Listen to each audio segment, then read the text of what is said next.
Today's readings resonate and ring with the challenge of inclusion. The challenge of the boundaries we create to define who we are and confirm our identity as community, which require there to be outsiders. The first reading from Isaiah comes from what is known as 3rd Isaiah, the account of the Israelites' return from exile.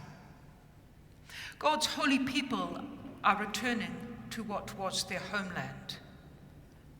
After generations of exile, how are they to integrate?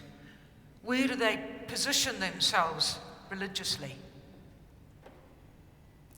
Isaiah's words are simple and they ring clear. Do what is right. Work for justice. Liberation is about to come, and my justice is about to be revealed. Align your actions with the faith you proclaim.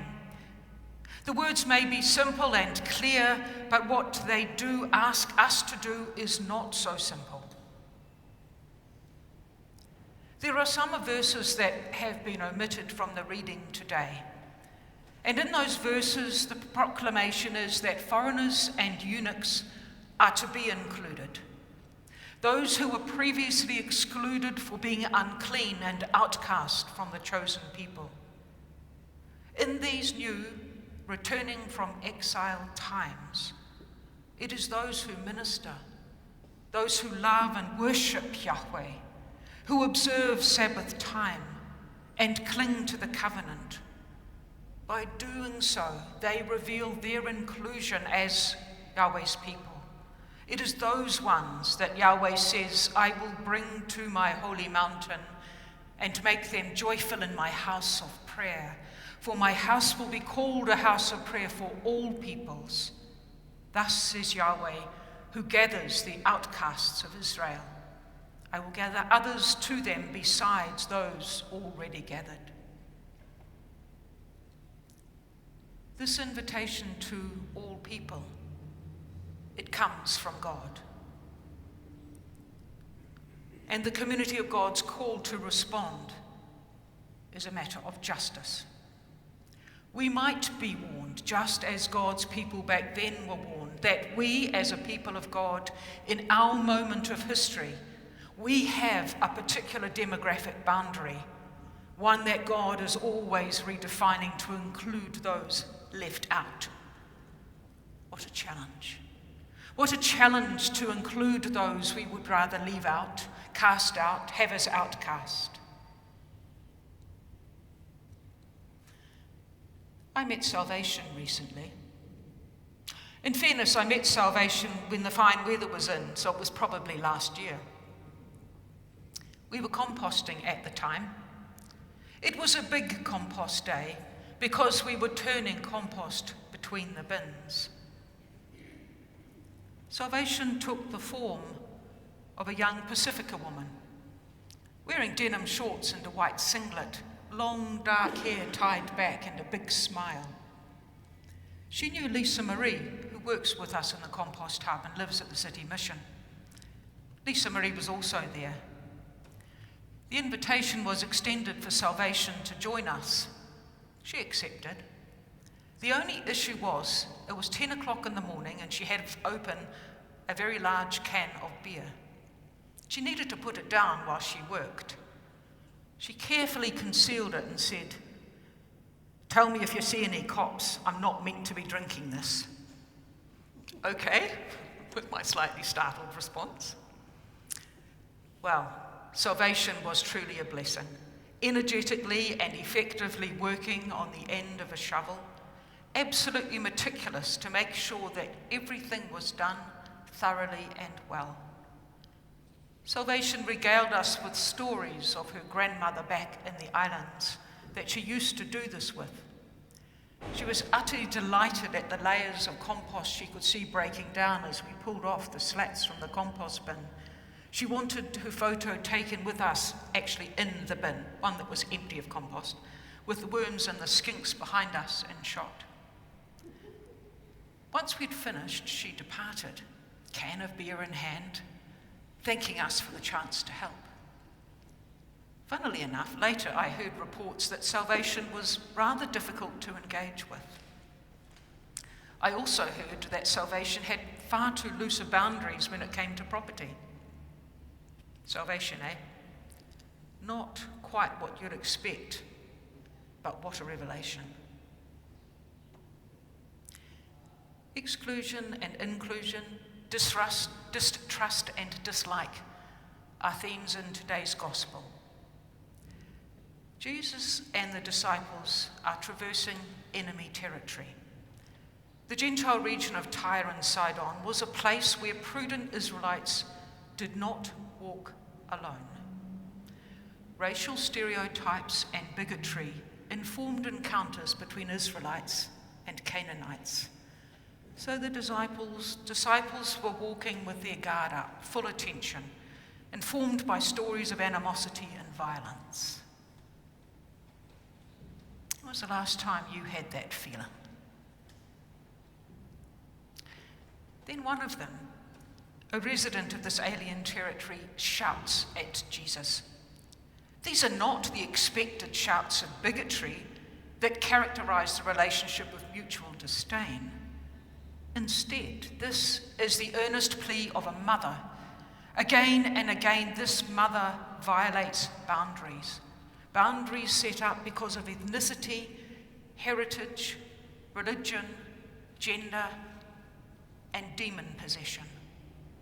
She has to even contend with Jesus' reluctance to violate the ethnic boundary, but contend she does. The Jesus we meet today is not as we expect. The woman he meets is not as Jesus expected. The style of repartee is quite in keeping with bigotry across a divide of animosity and distrust. And Jesus is nothing if not one of a tribe in his place and time. Time and again, Jesus rebuffs this woman, yet she remains. She insists, she contends, not for herself, but for her child. She takes all that Jesus doesn't and then does say to her. She never denies the boundaries that Jesus enumerates, but she speaks to them and through them. In fact, she never asks Jesus to change his attitude or to step away from his single-focused mission. Rather, she is the one who reveals and opens Jesus to see the generous capacity of divine inclusion. To return to the compost hub. A week or so ago, we had our first birthday party. There was an interesting interplay between people who occupy the inner city, yet don't usually share it socially with one another in a common space. As we were setting up, a group of young people who we'd probably cast as street far now, cheerfully, if rather wobbly, appeared around the corner of Federal Street. They were coming up Wellesley Street from the Queen Street direction, each of them bearing one or more container of an alcoholic beverage of some sort. Most of them, the tide was well out. Upon discovering there was to be food and a celebration, they decided to stop. They variously draped themselves across the nearby seating, laughing and chatting and watching as the setup was completed. Then Sam, who works at the mission, we were doing the party together, he collected everybody's attention. By this stage, there was a greater variety of people.